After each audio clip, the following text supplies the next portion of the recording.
O Coração de Dom Pedro e o Mágico de Oz, História e a Fantasia.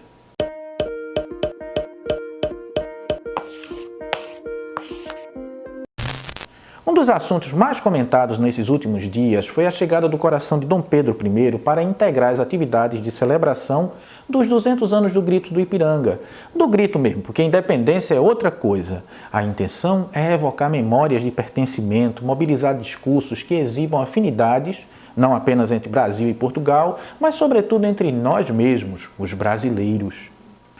Dizem que esse coração, essa relíquia macabra, um dia pulsante, acelerou enquanto seu dono, muito corajoso e cheio de virtudes, declarava que preferia morrer a deixar o país ainda submisso. O coração seria, ironicamente, a prova viva de que estamos unidos e dispostos a ou deixar a pátria livre ou morrer pelo Brasil. Parece um conto de fadas essa ideia do Brasil unido em torno da virtude e da coragem. Fantasia por fantasia, essa coisa de coração sem corpo e contos de fadas me fez lembrar do Mágico de Oz, onde o que aparece é um corpo sem coração, o do Homem de Lata, e um outro corpo, esse sem cérebro, o do Espantalho, além, é claro, de um sujeito sem coragem, o Leão.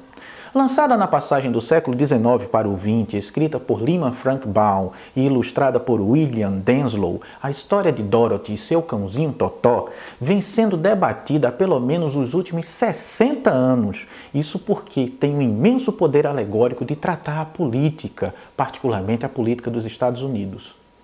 A alegoria, você sabe, é um tipo de recurso em que se diz uma coisa sem se dizer diretamente. E ao não dizer diretamente, por exemplo, quem era a bruxa malvada do Oeste, isso acaba por nos dizer mais, porque nos provoca a pesquisa e a imaginação.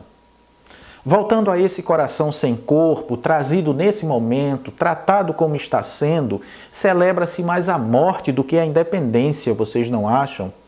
Lembra mais a morte de Dom Pedro I do que a independência do Brasil.